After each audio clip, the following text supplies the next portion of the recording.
Senhor, queridos professores. Estamos aqui hoje com a lição do Jardim da Infância, que tem como tema o Livro de Deus Liberta.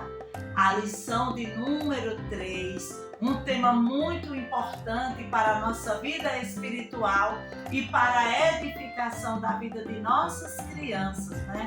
A história é muito importante, já que no Refletindo traz uma reflexão para nós professores que diz: a lição de hoje traz um assunto bem complexo para as crianças, pois estudaremos sobre a cura de um homem oprimido por demônios. É importante explicar para os alunos que os textos bíblicos contam histórias reais que aconteceram com as pessoas e que muitas delas sofriam e precisavam de libertação. Jesus não podia deixar de ajudar aquele pobre homem que vivia atormentado, ferido, distante do convívio com os amigos e famílias. Existem problemas que só Jesus pode resolver, só Jesus resolve. O segundo ponto importante da lição revela o poder de Deus e aponta para a autoridade de Jesus, que não se limita apenas às forças da natureza. Jesus tinha e tem poder sobre as forças do mal também. Lembre-se de que Jesus tem todo o poder. Saiba que Ele pode mudar toda e qualquer situação com apenas uma palavra. Creia no poder de Deus. Aproveitamos para destacar que o inimigo também tem tentado agir contra seus alunos no mundo espiritual. E você, professor, tem autoridade no nome de Jesus para repreender toda e qualquer artimanha do maligno sobre a vida dele. Ore por seus alunos. Então, essa história ela está baseada no livro de Marcos, capítulo 5, versículo de 1 a 20. É importante a gente apresentar para as crianças aonde fica na Bíblia o livro de Marcos. É o segundo livro do Novo Testamento. Mateus é o primeiro, depois Marcos. Explica para as crianças o que é o capítulo e o que é o versículo. Apresenta lá na Bíblia para que eles possam aprender. São ainda pequenininhos, mas a gente precisa já ir construindo junto com eles esse conhecimento.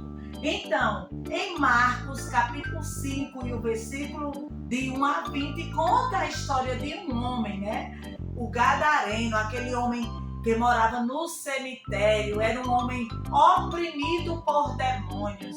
E o que são demônios? A gente não consegue ver, mas percebe como eles agem. São espíritos, né? E esse era um espírito demônio, um espírito que realmente oprimia a vida daquele homem. Ele vivia rasgado, vivia sujo, morava no cemitério, sozinho, não tinha família por perto, mas Jesus chegou junto com os seus discípulos naquela cidade.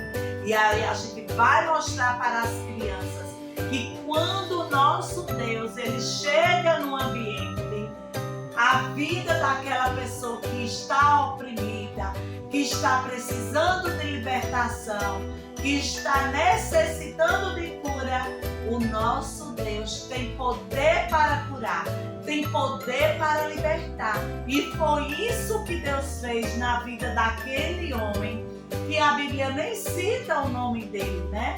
Mas aquele homem, ao se encontrar com Jesus, Jesus repreendeu em o nome de Jesus aquele demônio, e aquele homem passou a ser uma nova criatura. Aquele homem teve sua vida transformada. Ele ficou liberto daqueles demônios. E aí a gente aproveita, professores, para apresentar o plano da salvação, o plano perfeito de Deus para a vida de todos os seres humanos, né?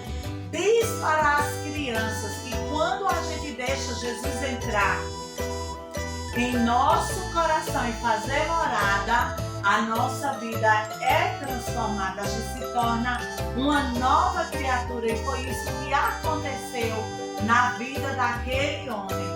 E cada um de nós, para irmos morar no céu, a gente precisa renunciar ao pecado, a gente precisa receber Jesus. Então, aquele homem que era oprimido, ele teve sua vida transformada e ele se tornou uma nova criatura. Lembrando a vocês, professores, que o objetivo da nossa lição é entender que o conhecimento da verdade liberta e compreender que Jesus tem poder para mudar a nossa vida. E a nossa lição traz também algumas dicas para os professores, tá certo? Olha só, sobre as características, essas dicas são sobre as características da criança nessa fase de 5, 6 anos, certo? Elas estão em pleno desenvolvimento cognitivo, que é um desenvolvimento cognitivo, é o desenvolvimento mental, ou seja, em um processo de construção do conhecimento. E são as experiências ou vivências que auxiliam a sua formação. Os estímulos sensoriais, que é tudo que você leva para a sua sala de aula. O visual é um estímulo sensorial, tá certo? Muito importante o professor utilizar. Mas você pode também levar outros visuais. Tudo isso são estímulos que vai fixar mais ainda o aprendizado do aluno, certo?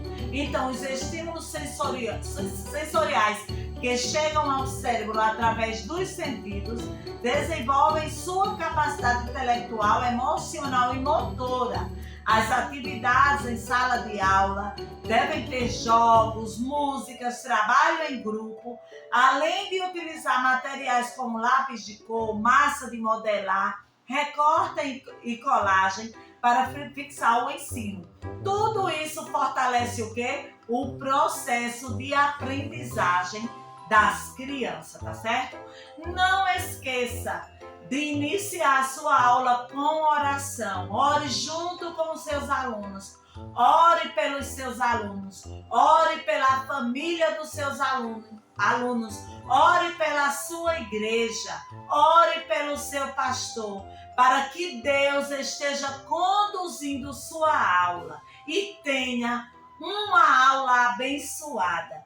Que Deus te abençoe até a próxima semana.